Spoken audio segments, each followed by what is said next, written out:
Bienvenue dans le débat. Donald Trump peut-il trouver un accord, un deal avec les Iraniens? Le président américain a repoussé son ultimatum pour obtenir l'ouverture du détroit d'Ormuz à 5 jours et il affirme que des discussions productives ont eu lieu avec Téhéran, ce que les Iraniens qualifient de fake news dans leur anglais. Les contacts entre Américains et Iraniens seraient plutôt dans une phase préliminaire. Le Pakistan d'ailleurs se dit prêt à accueillir des discussions pour mettre fin à la guerre au Moyen-Orient. Et en attendant, les tirs iraniens sur Israël se poursuivent, ainsi que sur les pays du Golfe, Arabie Saoudite et Koweït ce mardi. Et Israël continue ses bombardements au Liban contre le Hezbollah. L'Iran a nommé aujourd'hui même un proche d'Ali Larijani pour le remplacer à la tête du Conseil suprême de sécurité nationale. C'est un ancien commandant des gardiens de la Révolution. Alors, un deal est-il possible entre Trump et l'Iran? Quels en seraient les termes? Qui négocie en ce 25e jour de guerre au Moyen-Orient? Une désescalade est-elle possible? Une escalade inévitable? Trump change-t-il de cap? On va poser ces questions à mes invités. Karim Bitar est avec nous ce soir. Bonsoir. Bonsoir. Enseignant à Sciences Po Paris et professeur à l'Université Saint-Joseph de Beyrouth. Bienvenue à vous. En face de vous, Aysegül Sört. Bonsoir Aysegül. Bonsoir. Journaliste turco-américaine, professeure affiliée à l'école de journalisme de Sciences Po Paris également. Bienvenue. Et puis nous avons David Rigouleros ce soir. Bonsoir. Bonsoir. Rédacteur en chef de la revue Orient Stratégique. Dernier numéro de la revue de ce trimestre, les puissances régionales dans un Moyen-Orient en recomposition, Arabie Saoudite, Turquie, Iran. Richard Verly nous fait le plaisir d'être là ce soir. Bonsoir, correspondant France-Europe pour Blick, auteur de Cette Amérique qui nous déteste, et c'est aux éditions Nevi Kata. Trump qui affirme donc être hors pour parler avec les Iraniens qui nient. On fait un point en image avec Olivier Fessol. Une fois de plus, Donald Trump change son fusil d'épaule. Après avoir donné 48 heures à Téhéran pour libérer le détroit d'Ormuz et menacé de frapper les installations électriques du pays, le président américain annonce une pause de 5 jours dans les bombardements de son aviation. Il se pose en maître du calendrier et dit négocier avec la République islamique. Nous avons eu de très bonnes discussions, de très très bonnes discussions. Et vous devez comprendre, toute ma vie a été une négociation. Mais avec l'Iran, cela fait longtemps que nous négocions. Et cette fois-ci, ils sont sérieux. Et c'est uniquement grâce à l'excellent travail accompli par nos forces armées qu'ils sont sérieux. Le président affirme que la République islamique serait prête à renoncer à la bombe atomique, à cesser l'enrichissement de son uranium et à remettre ses stocks existants. La réduction de son programme balistique serait aussi sur la table. Donald Trump évoque également un contrôle conjoint du détroit d'Ormuz et du pétrole iranien, avec, je cite, « n'importe quel ayatollah ». Autant d'affirmations que personne ne confirme, ni à Washington, ni à Téhéran. L'Égypte, la Turquie et le Pakistan serviraient en revanche d'intermédiaires entre les deux capitales depuis ce week-end, via le ministre des Affaires étrangères, Abbas Araghchi. La presse américaine évoque aussi des contacts avec le président du Parlement iranien. Ce dernier nie toute discussion. Aucune négociation en cours avec les États-Unis, juste de fausses informations destinées à manipuler les cours du pétrole. Les gardiens de la Révolution, eux, publient ces images de lancement de missiles et rejettent toute volonté de négocier. Le comportement contradictoire du président des États-Unis ne nous détourne pas du front de la guerre, ni de la poursuite du combat contre l'ennemi malveillant, car les opérations psychologiques de Trump sont devenues éculées.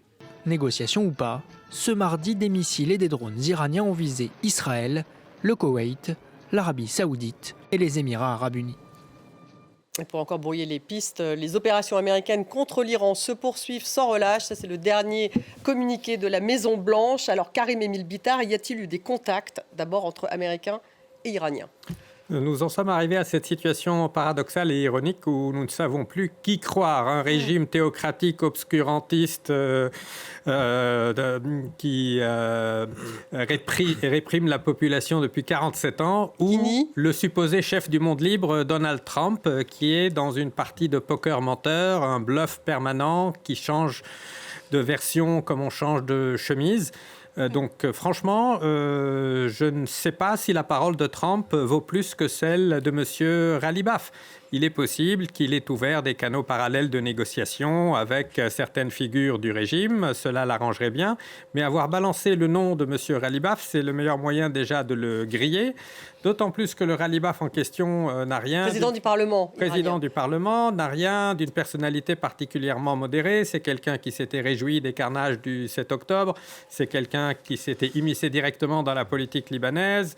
Et celui qui est encore sur une ligne plus dure, c'est celui qui a été nommé aujourd'hui pour succéder à Ali Larijani. C'est, semble-t-il, quelqu'un qui est du courant de Mujtaba Khamenei, qui est un dur de dur, qui était déjà de l'époque de Ahmadinejad, le président ouvertement antisémite et négationniste. Donc cette guerre américaine est en train, jusqu'à ce jour, de radicaliser le régime iranien plutôt que de le faire plier. Vous êtes d'accord, Isé Gulsert, ce serait un coup de bluff de Trump?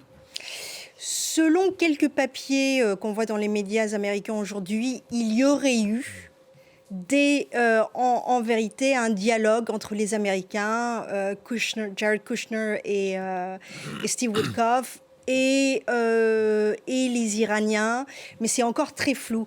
Là où je suis absolument d'accord, hier, ça a donné tellement de matériel, surtout pas seulement pour les journalistes, mais pour les comédiens, comics américains. Hier, c'était le sujet, il y a 10 heures, à peu près 12 heures, que ce soit Jon Stewart qui disait « Nous sommes exactement dans une situation que vous décriviez où on ne veut pas croire les Iraniens, mais on n'arrive pas à croire les Américains non plus. » Donc voici la situation dans laquelle on est.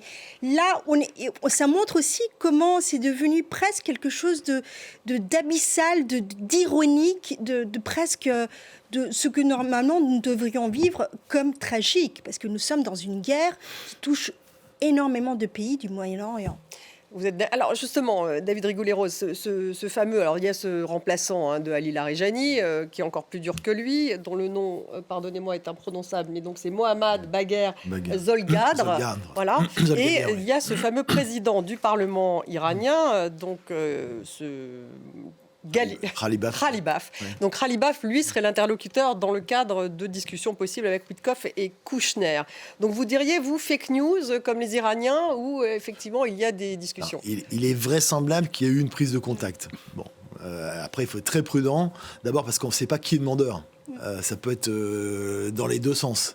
Mais c'est ça la question, qui est demandeur? Est-ce que Trump, avec cette volte-face, montre finalement une forme de fébrilité? Il voudrait arrêter cette guerre. Oui. Est-ce qu'au contraire, les Iraniens, ça les arrangerait aussi peut-être de discuter? Ça arrange tout le monde. On est dans le brouillard de la guerre, il y a un jeu d'ombre qui arrange tout le monde parce qu'il y a l'ambiguïté qui est maintenue. Comme disait le cardinal de Retz en son temps, on sort de l'ambiguïté à son détriment. Donc la maintenir permet effectivement d'articuler une stratégie de communication. En l'occurrence de la part de Trump, c'est pas forcément surprenant parce que sa stratégie d'imprévisibilité est un peu sa marque de fabrique. Mais la vraie question de fond, elle est s'il y a eu des contacts, ce qui est possible, sinon vraisemblable, effectivement, ce sera intéressant de savoir qui est demandeur. Parce que, vu la configuration, il y avait eu un ultimatum qui a été différé. D'ailleurs, en précisant, ce n'est pas les frappes qui ont été annulées, ce sont les frappes sur les sites énergétiques. Les autres frappes sont maintenues. Hein. D'ailleurs, elles se poursuivent. Elles se poursuivent. Voilà, donc, que dit la Maison-Blanche, en fait. Et après, effectivement, il peut y avoir des leurres qui sont lancés aussi pour déstabiliser le régime iranien, en livrant en pâture des noms, parce qu'il y a évidemment en arrière-plan la possibilité de trahison, d'accusation de trahison, etc. Voilà, donc on est pour l'instant dans une situation d'incertitude, il faut être extrêmement prudent, mais il y a certainement quelque chose. Il y a quelque chose avec peut-être des revendications de part et d'autre, puisqu'on a l'air de dire que l'Iran voudrait bien maintenir son contrôle sur le détroit d'Ormuz, y compris y mettre une taxe, qu'ils veulent... en fait, ils vont demander beaucoup aux Américains si effectivement négociation il y a. Ce qui prouve d'ailleurs qu'il y aura peut-être quelque chose, c'est les exigences formulées par les Iraniens. Voilà. Elles sont vraiment importantes de garder tout ce qui est missiles balistiques. Ils veulent des garanties qu'ils ne seront plus attaqués. Ça, c'est ce que dit le président iranien Pezeshkian. On apprend à l'instant que Donald Trump affirme que l'Iran n'a plus de leader. Voilà, plus de leader en vie, c'est ce qu'il veut dire. Donc, votre analyse, Richard Verly. D'abord, dans les interventions de Donald Trump, qu'elles soient écrites sur les réseaux sociaux ou qu'elles soient orales lorsqu'il a répondu aux questions, je note que le mot capitulation a disparu. C'était son mot-clé ces derniers jours. Le mot capitulation. L'Iran devait capituler. Aujourd'hui, il n'en parle plus. C'est déjà un grand changement. Ça veut dire que de facto, quand il n'en parle plus, il admet que le régime, même si le régime n'a plus de leader, comme il le dit, puisque vous l'évoquez, il admet que ce régime va rester. Il dit ça le jour où il nomme tout de même le successeur de Ali Larijani. Absolument. Donc il admet que le régime va rester, alors que l'on sait que l'objectif de guerre de Benjamin Netanyahou, c'est le changement de régime. Donc déjà là, il y a un coin, une pierre entre les États-Unis et Israël. L'autre chose, c'est le détroit d'Ormuz. Si vous regardez, j'ai regardé un peu ça aujourd'hui, notamment parce que il se trouve qu'il y a un armateur thaïlandais qui a réussi à faire passer un bateau et que je connais, ayant été correspondant dans la région, cet armateur. Les bateaux passent en ce moment dans le détroit d'Ormuz. C'est-à-dire qu'en fait, Trump est en train de perdre la face parce que les Iraniens, avec leur système d'autorisation de passage moyennant, alors ça je ne le sais pas, où les autorisations sont-elles obtenues, qui paye, comment ça se passe, je ne le sais pas. Parce qu'un navire aurait payé 2 millions de dollars selon la presse aux Iraniens. Je ne sais pas à qui on paye, comment ça se passe, mais le fait est que l'Iran prouve que le détroit d'Ormuz est ouvert pour ceux qui discutent avec le régime. Et ça, c'est un camouflet énorme pour Donald Trump, parce qu'il va se retrouver devant une position où c'est peut-être lui qui, sous une forme détournée, va être obligé de faire attaquer un navire pour montrer que le détroit est fermé, parce qu'aujourd'hui, les Iraniens démontrent qu'il n'est pas fermé. Alors justement, Karim El-Bitar, quand les Iraniens demandent de la sécurité, être sûrs des garanties qui ne seront plus attaquées, des compensations d'ailleurs contre les pertes, contre des pertes subies pendant la guerre, tout ça, ça fait partie de ces revendications. Est-ce que quelque part, ils veulent faire encore monter les enchères ? Tout à fait. Et ils s'estiment en position de faire monter les enchères car ils ont jusqu'à aujourd'hui réussi l'escalade horizontale à étendre le conflit à toute la région en ouvrant le front libanais. Ils ont le temps pour eux et ils pensent vraiment le temps long. Richard évoquait le fait que ça passe souvent à la tête du client. Les Indiens et les Chinois ont réussi à faire passer leur navire. Mais il y a aussi un navire japonais qui est passé. J'avais plus de mal à comprendre pourquoi les Japonais. Et un ami iranien m'a dit, c'est parce que pendant la guerre Iran-Irak entre 80 et 88, le Japon était le seul pays occidental qui n'avait pas pris le parti de Saddam Hussein. Donc ils ont de la mémoire. Ils ont de la mémoire, exactement. Et c'est précisément ce qui manque à l'administration américaine actuelle et aussi aux Israéliens qui semblent répéter toutes les quelques années les mêmes erreurs. Aïssé Gulsert, intéressant aussi de voir le rôle de la Turquie qui en fait là propose d'être le grand médiateur dans le cadre de pourparlers. D'ailleurs les Turcs, les Égyptiens et puis aussi aujourd'hui les Pakistanais. Donc est-ce que ça pourrait donner quelque chose ? Parce qu'après tout, aucun des pays du Golfe d'ailleurs, Oman par exemple ne le propose pas parce qu'ils sont la cible directe. Je pense que la Turquie avec justesse, quand il y a des pourparlers, que ce soit au sujet de l'Ukraine et de la Russie ou bien au sujet de ce qui se passe au Moyen-Orient, veut toujours être un petit peu le médiateur. Donc ça c'est normal qu'on prend la Turquie, qu'on regarde à l'importance du pays, surtout dans les liens, mais aussi géopolitiquement. Mais ce qui est très intéressant, c'est que vous parliez de cette mémoire qui est longue, mais je suis en train de lire un de vos compatriotes, Amin Malouf, un livre qu'il a écrit, Le dérèglement du monde, qu'il a écrit en 2009 après l'Irak. J'ai l'impression de lire le monde d'aujourd'hui en 2026. L'histoire qui se répète. C'est l'histoire qui se répète, ce qui s'est passé en Iran dans les années 50, ce que les Occidentaux ont fait et n'ont pas fait, ce qui a été à nouveau répété ensuite en Égypte et qu'on a vu en Irak et qu'on revoit aujourd'hui.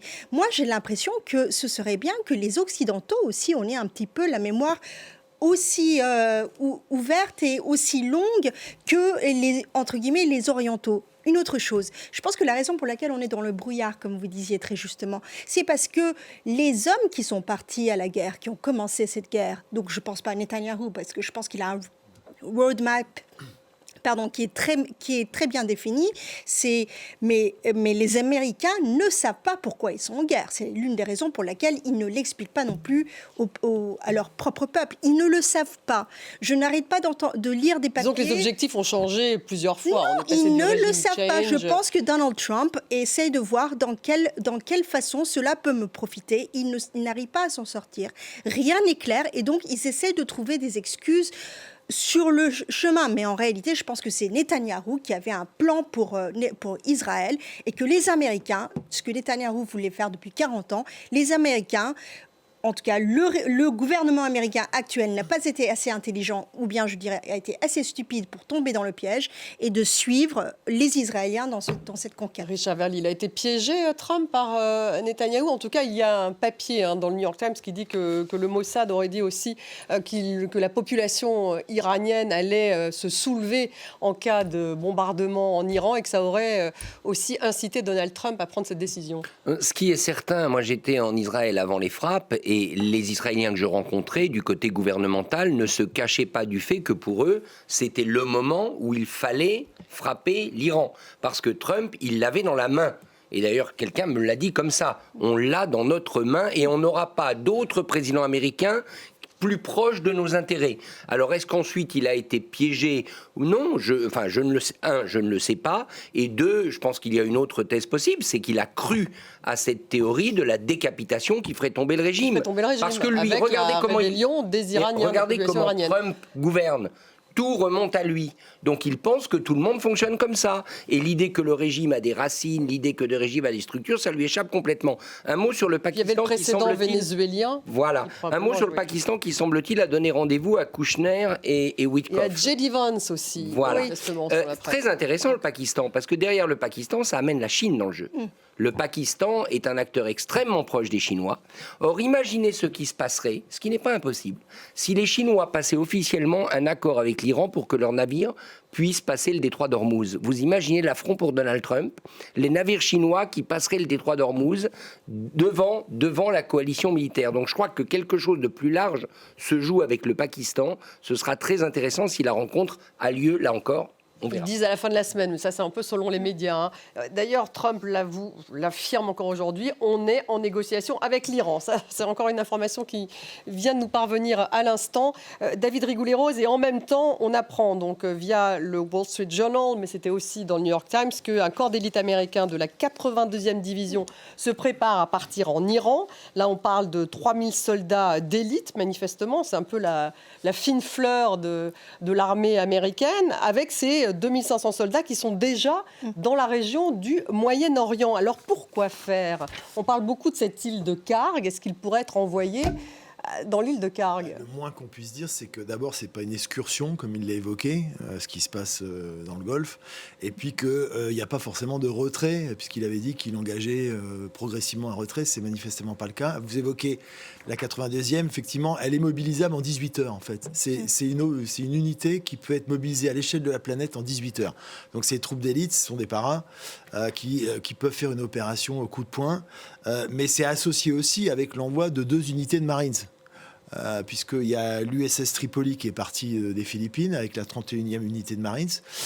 Et il y en a une deuxième avec l'USS Boxer, c'est la 11e unité. Donc ça fait combien d'hommes? À chaque fois, ça fait 5000 hommes.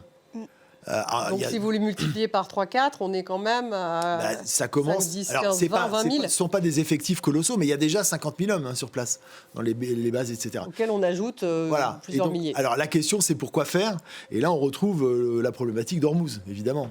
Parce que c'est le problème central. Donc ça ne serait pas l'île de Karg, ça serait c'est difficile. En fait, l'île à partir de laquelle les pétroliers. Alors l'île de Karg, c'est l'île effectivement qui sert à 90% pour l'exportation du pétrole iranien. C'est pour ça que les infrastructures pétrolières n'ont pas été touchées, sont juste militaires. L'idée, ce serait de faire préemption sur l'île, avec beaucoup de risques quand même, parce que c'est juste en face de l'Iran, ou alors de prendre le contrôle de quelques îles comme Abu Moussa, Petite Tombe, Grande Tombe, qui sont juste avant le détroit. Et d'où effectivement on est dans l'incertitude, mais manifestement il y a quand même un déploiement qui est planifié et qui est signifiant parce qu'il est significatif quand même. Oui, et puis il servirait a priori à débloquer d'une manière ou d'une autre le détroit d'Ormuz. Karim El-Bitar, Trump qui affirme à l'instant aussi que l'Iran a accepté qu'il n'aurait plus jamais l'arme nucléaire. Là je cite Donald Trump. Les Iraniens répondraient à cela qu'ils n'avaient jamais véritablement voulu, qu'il y avait une fatwa, etc. Toujours est-il que ce qui est à craindre, c'est l'engrenage. Parce qu'au Vietnam, ça avait commencé comme ça. John Kennedy, infiniment plus brillant que Trump, avait mis un petit doigt. Ensuite, Lyndon Johnson avait dû poursuivre. C'était dans le cadre de la rivalité à l'époque avec la Russie. Aujourd'hui, c'est dans le cadre de la rivalité avec la Chine. Donc, on peut très vite se retrouver embourbé. Ce qui peut nous sauver, paradoxalement, c'est précisément les marchés financiers qui sont devenus l'ultime contre-pouvoir. C'est peut-être pour ça que Trump a pris ce délai de 5 jours qui nous mène jusqu'au week-end, qui nous fait gagner donc une semaine quasiment, parce qu'on est déjà en plein choc pétrolier. Aujourd'hui, le ministre français de l'économie, Roland Lescure, l'a ouvertement dit. Nous sommes déjà dans un choc pétrolier et ça pourrait devenir systémique si ça se prolonge plus que quelques semaines. Donc c'est l'économie mondiale tout entière qui serait affectée, comme en 1973, sauf qu'aujourd'hui nous partons de beaucoup plus bas que nous ne l'étions en 1973 après les 30 Glorieuses. Alors les pays du Golfe changent-ils de ton ? On va écouter le chef de la diplomatie du Qatar qui a pris la parole aujourd'hui. La conséquence la plus importante de cette guerre, c'est l'effondrement du système de sécurité régional dans la région du Golfe. Les États du Golfe, qui ont travaillé étroitement et de manière parallèle pour garantir leur sécurité, ont besoin après la guerre de réévaluer ce qu'implique réellement un cadre commun de sécurité régionale. Et Sigurd Sort, intéressant cette prise de parole, parce qu'on les a peu entendus finalement, le Qatar, les Émirats, et puis MBS, le prince héritier saoudien, il y a tout un article sur lui dans le New York Times, on va en parler. Est-ce que tout d'un coup, lorsqu'il dit toute la sécurité de la région devra être revue, est-ce que finalement ils se disent il va falloir que le régime iranien tombe, parce que là, on est vulnérable face à ce régime? Non, je pense pas que c'est ça. Je pense que il faut prendre. Je crois que c'était en janvier de cette année quand Emmanuel Macron a dit afin d'être craint, il faut être fort. Afin d'être fort, il faut avoir tout le renfort qu'on peut dans tout ce qui est système défensif et militaire. Je pense que en un sens, c'est ça ce que les pays du Golfe ils essaient de dire aujourd'hui. Après demain, normalement, il y a le Conseil des droits de l'homme des Nations Unies, donc qui vont parler un petit peu de ce que cela veut dire avec les frappes iraniennes qui ont touché malheureusement et qui ont fait des morts et des blessés dans les pays du Golfe. Ce qui est intéressant, c'est qu'ils se retrouvent à nouveau pour aussi parler de tous les déplacés évacués au Liban, en Iran. Et en Cisjordanie, par exemple. Mais une chose encore de plus que j'aimerais dire, c'est que une autre chose que j'ai l'impression qu'on est en train d'essayer de gagner du temps, c'est aussi normalement Marco Rubio vient en France vendredi. Et si je ne me trompe pas, donc je vous regarde pour la confirmation. Moi, c'est ce que j'ai vu dernièrement. Et si c'est le cas, ils vont parler bien sûr de ce qui se passe au Moyen-Orient avec les pays du G7 et y compris de ce qui se passe avec l'Ukraine et la Russie dont on ne parle pas beaucoup non plus. Donc c'est intéressant qu'il peut-être y avoir une discussion avec J.D. Vance au Pakistan, peut-être au sujet de l'Iran et des pourparlers, et à nouveau en France avec le G7, avec Marco Rubio au sujet de l'Iran. Et c'est bien confirmé, Marco Rubio, donc, qui va venir en France pour une réunion du G7. Donc là, on va parler aussi, c'est ce que vous dites, Aïssegul Sört, David Rigoulet-Rose, mais ces pays du Moyen-Orient, dans le New York Times, on affirme que MBS, donc le prince héritier saoudien, verrait une opportunité historique de remodeler la région dans cette guerre. Il pousserait Trump à poursuivre la guerre contre l'Iran. On ne les a pas entendus, ni MBS ni les autres. Là, on vient d'entendre le Qatar dire tout de même à quel point la sécurité va être totalement remodelée après cette guerre. Qu'est-ce que ça veut dire ? Est-ce qu'il y a un risque tout de même ? Est-ce qu'ils se préparent ? Ça, c'est Bloomberg qui le dit. Est-ce qu'ils se préparaient militairement dans ce conflit, ces pays du Golfe ? C'est pas exclu, notamment avec les Émirats. Oui.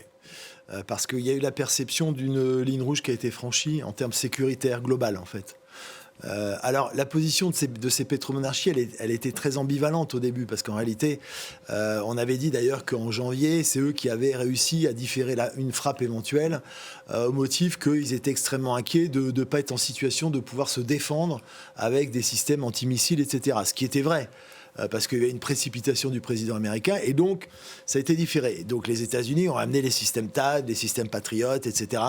Et donc, effectivement, on a pensé que ces pays, certains d'entre eux notamment, étaient farouchement contre une intervention. Ils n'étaient pas favorables, parce que par rapport à leur vision, notamment 2030 pour MBS, etc., ça pose un problème. Mais maintenant que c'est lancé, les mêmes qui n'étaient pas forcément favorables considèrent qu'on peut pas faire marche arrière, il faut aller jusqu'au jusqu'au bout.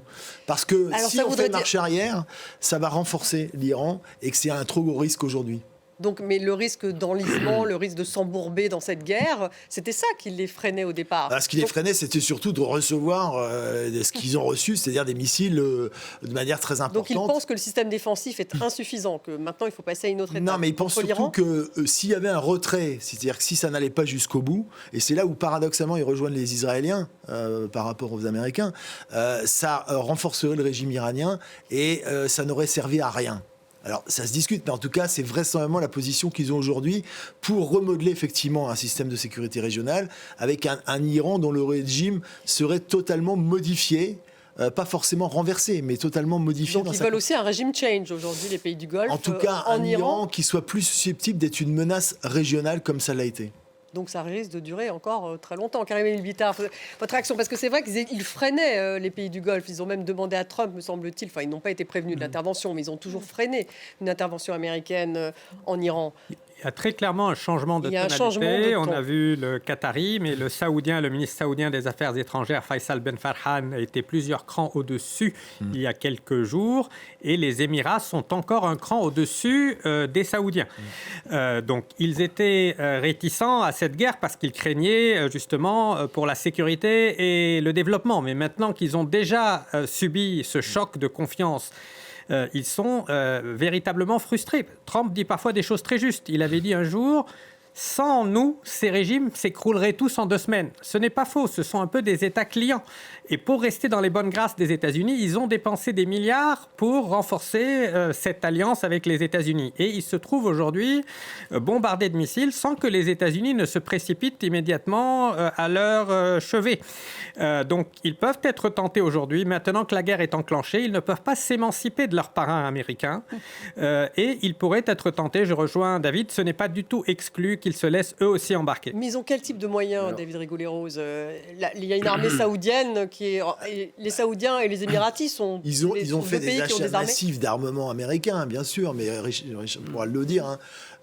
Des achats massifs, effectivement. Mais ils ont des soldats formés. Non, c'est le problème. C'est-à-dire que ce ne sont pas des armées opérationnelles comme on l'entend pour une armée conventionnelle occidentale.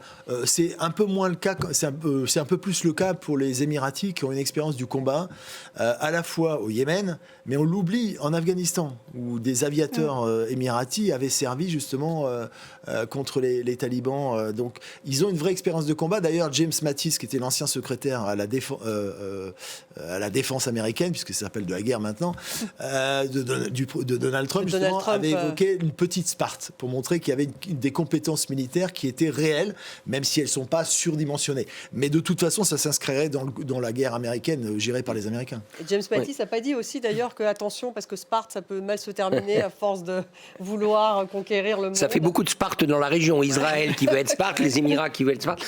Moi, ce que je ne comprends pas, mais je ne suis pas un expert de la région comme ces messieurs, c'est qu'est-ce que ça change à la guerre ?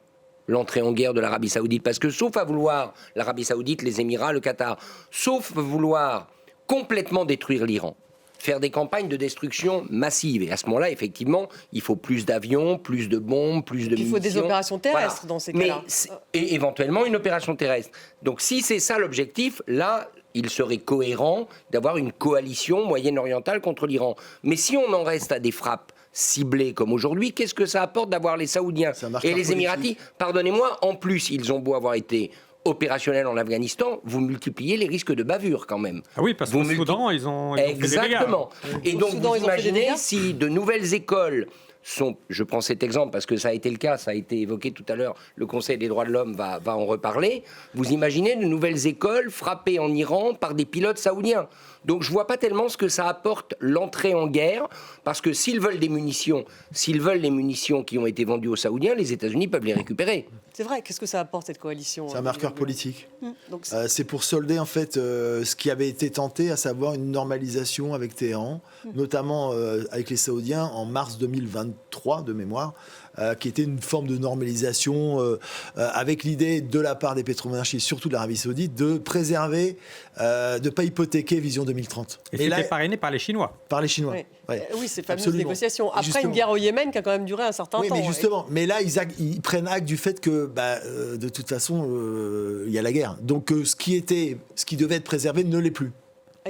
Après, ça montre aussi que la raison pour laquelle il y avait toutes ces bases militaires au Moyen-Orient, en Turquie, etc., l'idée, c'était en tout cas, si nous avons des bases militaires américaines dans notre pays, nous sommes en un sens toujours protégés et que, de ce qui se passe en réalité aujourd'hui. Et on voit que, c'est pas le cas. Deuxièmement, moi, je ne suis pas très sûre qu'en un sens, que ce soit les Américains qui disent aux pays du Moyen-Orient, attention, nous sommes vos parrains. Il ne faut pas oublier que des hommes comme Donald Trump, Steve Witkoff, Jared Kushner font énormément de business avec les pays du Golfe. Donc, il faut que les pays du Golfe aillent bien pour que Donald Trump et ceux qui sont dans son entourage, dans sa diplomatie, que leur business aille bien. Donc, en un sens, il faut que les États-Unis se soumettent un petit peu aux désirs et aux demandes aussi des pays du Golfe. Donc, il faudrait que Trump accepte qu'il rentre dans une coalition internationale. On apprend toujours Donald Trump que les Saoudiens, les Émiratis, le Qatar ont été excellents. Voilà ce qu'il dit sur l'Iran. Donc, manifestement, il communique en tout cas avec eux. Absolument. Et précisément, ça vient jeter une lumière crue sur ce qui était depuis longtemps un secret de Polichinelle, c'est que ces centaines de milliards de dollars qui sont dépensés en armement américain, c'est pas tant pour avoir une armée très solide et pour se servir de ces armes, c'est pour avoir une assurance vie et pour avoir un accès direct au président américain, pour avoir un outil de chantage. Bon, l'assurance vie, ça marche pas, donc... Oui, mais ils peuvent avoir un accès direct. Le président américain peut se dire que s'ils arrêtent d'acheter, on va avoir un taux de chômage qui va monter considérablement. C'est un peu pareil pour les Européens, le système de l'assurance vie d'ailleurs. C'est pour ça qu'on achète américain. C'est vrai, mais on vit de s'émanciper. On vit dans un monde où le premium de l'assurance vie devient très élevé. Mais justement, alors qu'est-ce que ça signifie pour eux? Il y aurait, donc vous dites, David Rigolero, ce soir, il y a quand même une chance qu'ils rentrent dans le conflit. Donc on est quand même là, on parlait d'embrasement à un moment donné. J'ai pas dit une chance, j'ai dit que c'était pas exclu. Oui, si c'est pas exclu. Non, mais une chance, ça voudrait dire que c'est une attente, une demande, enfin bon. Mais là, ça voudrait dire qu'on passerait encore à un autre cas. De toute façon, il y aurait un cas où ils rentreraient automatiquement en guerre, c'est s'il y avait un ciblage sur les usines de dessalement. Et ça, c'est un objectif de l'Iran. Pour l'instant, pour l'instant, ça n'a pas été fait, mais si ça devait être fait, là, ce serait la ligne rouge, de toute façon. Tout simplement parce que ce serait existentiel. Pour l'instant, ce n'est pas le cas. Voilà, donc c'est pour ça qu'il y a eu cette incertitude sur... N'oublions pas quand même que l'Iran, dans le cadre d'une... Je ne peux pas parler d'embrasement régional parce que c'est déjà un brasier régional, mais d'une escalade avec l'entrée en guerre de ces pays directs, l'Iran garde quand même, comment, on ne sait pas, mais il garde les Houthis, il garde les milices chiites irakiennes qui sont beaucoup plus actives qu'on ne le dit aujourd'hui, les milices chiites irakiennes. Qui sont bombardées d'ailleurs. Voilà, et donc... voilà, l'escalade ne serait peut-être pas que d'un côté. Donc, encore une fois, je ne vois pas militairement à ce niveau de la campagne qu'est-ce que ça apporte d'avoir des avions saoudiens, émiratis, sauf évidemment sur le plan politique. Alors qu'une négociation voudrait dire peut-être un semblant de désescalade. Trump qui affirme à l'instant que l'Iran a offert aux États-Unis un très gros cadeau lié aux hydrocarbures. Voilà la dernière déclaration de Donald Trump. Donc, comme quoi il y aura un deal sur les hydrocarbures avec l'Iran. Je vous vois très sceptique, Aïssa Gull. Oui, parce qu'il dit 10 000 trucs en une journée, donc on espère juste qu'il y en a que 5 qui sont vrais. Mais non, mais ce qui est intéressant, c'est que ça fait donc on est au 25e jour quand même de cette guerre, qui est sur et que le régime iranien, pour l'instant, malgré les 16 000 bombardements, tirs qu'ils ont reçus sur le pays, tient. Donc il y a cette vérité aussi. Ce qui est très intéressant, c'est que les Américains, et quand on entend le vocabulaire que vous parliez par exemple de Donald Trump, les Américains sont toujours dans cette logique de nous sommes les vainqueurs, nous sommes les meilleurs. C'est pas juste Trump, c'est dans l'ADN américain.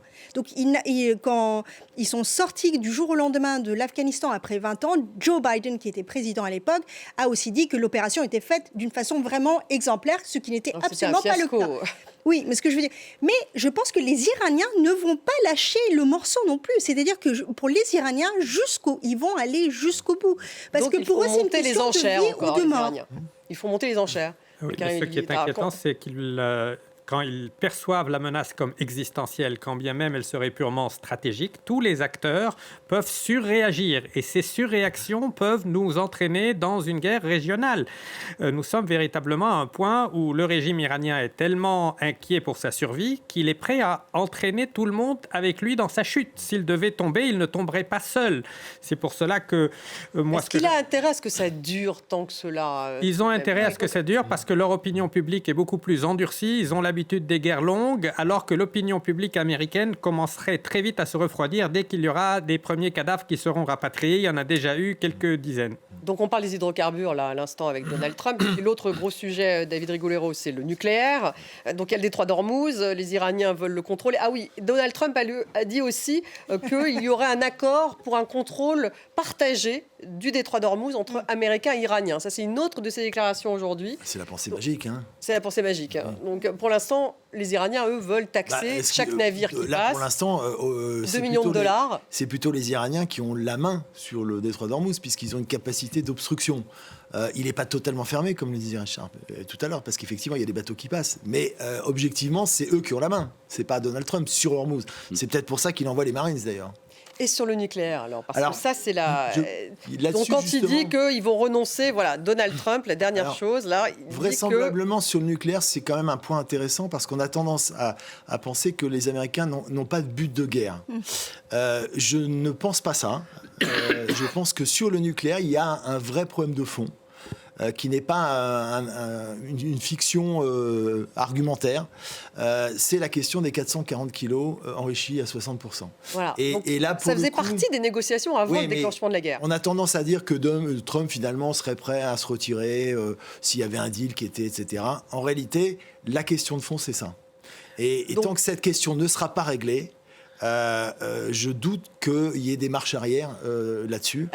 Oui, alors est-ce que les Iraniens seraient prêts à faire des concessions sur le nucléaire, avec en échange le contrôle sur Ormuz, des compensations D'après le ministre omanais des Affaires étrangères, confirmé par le secrétaire aux Affaires de sécurité britannique, qui était présent aux négociations à Oman, tous les deux ont dit que ces négociations se passaient très bien et que l'Iran avait fait d'énormes concessions sur cet uranium.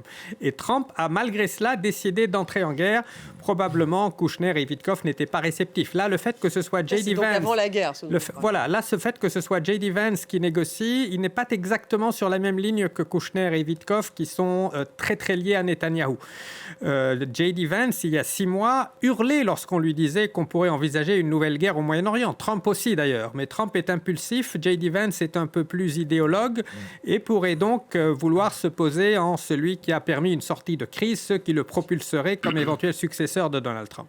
Donc ça serait une note positive sur laquelle on pourrait terminer ce débat. Donc c'est des négociations entre J.D. Vance. J.D. Vance reste très proche idéologiquement de quelqu'un comme Tucker Carlson, qui a ouvertement dit c'est la guerre d'Israël. Cette guerre, c'est la guerre d'Israël. Donc effectivement, là il y a un sens. Après, électoralement parlant, pour la partie américaine, si Trump devait revenir vers ses électeurs, c'est-à-dire vers les citoyens américains, avec une sorte de contrôle sur le détroit d'Ormuz, c'est-à-dire sur le premier robinet de pétrole mondial, quand même. Et avec les 440 kilos d'uranium, ça devient très vendable. Mais là, ça veut dire qu'il aurait gagné dans la négociation. Ça devient très vendable. Donc, parce qu'à ce moment-là, il peut dire, grâce à moi, on a le contrôle du robinet pétrolier et les méchants Chinois ne pourront pas avoir l'énergie qu'ils veulent pour se développer, et on a récupéré l'uranium. Attendons. Enfin, les Iraniens vont jamais accepter ça. Voilà, c'est vendable à l'opinion publique américaine, mais je pense aux familles des dizaines de milliers de victimes de la répression en Iran, qu'il a incité à se révolter, auxquelles il a promis une libération. Ça, c'est encore un autre sujet. Et qui se retrouve avec un nouvel ayatollah, il ne dit pas même pas lequel. Mais ça, en un sens, pour les Américains, je ne sais absolument pas le dire poliment, ils s'en fichent complètement. Abandonner les Kurdes, on s'en fout, on s'en fiche complètement. Abandonner les plus de 30 000 Iraniens qui ont suivi Alors, ce qu'ils disent, eux, c'est que vous avez l'opportunité de vous soulever, allez-y. Oui, mais ce qui est très intéressant, il y a aussi une chose quand même qu'il faut se poser. Je ne suis absolument pas pour les mollahs ou le régime iranien actuel. Mais je me pose la question de pourquoi ça doit toujours être en rapport avec les Américains et les Occidentaux qui doivent avoir un peu la main mise, comme vous disiez, sur ces endroits qui sont quand même stratégiquement importants, que ce soit le Hormuz, que ce soit le canal de Suez, que ça s'appelle l'impérialisme. Oui, mais c'est ça que je veux dire. En un sens, à chaque fois qu'il y a eu un désir de privatisation de ces endroits pour que ça appartienne à ces pays du Moyen-Orient ou autres, il y a toujours les Américains et les Occidentaux qui se jettent dessus et qui créent une guerre comme on le voit maintenant. David Rigoulet-Rose, mais ils ont accepté finalement d'être dépendants au niveau sécurité, ces pays du Golfe, aux États-Unis. Donc oui, il y a eu des tas de négociations d'ailleurs, parce qu'ils voulaient un peu s'en émanciper d'ailleurs, MBS. Oui, c'est compliqué quand même, parce qu'on le voit avec le Qatar qui bénéficie du statut depuis 2 ans, un peu plus de 2 ans, allié hors OTAN. Privilégié hors OTAN. D'ailleurs, le Qatar qui ne met pas tous ses œufs dans le même panier, puisqu'il y a une base turque, justement, qui est importante. Il y a d'autres... voilà. Et donc, tous ces pays veulent mutualiser, effectivement, leurs assurances. Oui, les négociations avec la Chine aussi, d'ailleurs. Oui, parce qu'effectivement, en plus, chose intéressante pour la Chine, on l'oublie, mais c'est le premier client de l'Arabie, c'est la Chine. 25%. Donc tout ça, effectivement, montre que la Chine est un point central dans la configuration qui se joue aujourd'hui. Et on peut se demander si d'ailleurs il n'y a pas de la part des Américains la perspective d'un crash test, en pensant potentiellement à Taïwan par la suite. On va vers une désescalade ou pas ? Je ne suis pas certain. Il y a des signaux tellement contradictoires. Je n'ai pas le souvenir d'une guerre où on fasse un cadeau de 14 milliards à l'ennemi en levant les sanctions sur le pétrole au beau milieu d'une guerre. Donc c'est quand même assez surréaliste la situation dans laquelle on se trouve. Pas de désescalade donc. Non, personnellement, je ne le crois pas à ce moment-là. Et de toute manière, s'il y a des négociations, et peut-être y en aura-t-il, les deux parties, comme on le sait, ça se passe toujours comme ça, ont intérêt à maintenir la pression maximale pendant les négociations pour espérer obtenir le plus possible. Donc, à court terme, certainement pas de désescalade. Merci d'avoir participé à cette émission, Richard Verly, Aïssé Sört. Merci beaucoup, Karim Bittard, David Rigoulet-Rose. Vous retrouvez l'émission sur les réseaux sociaux, sur YouTube, et je vous dis à demain.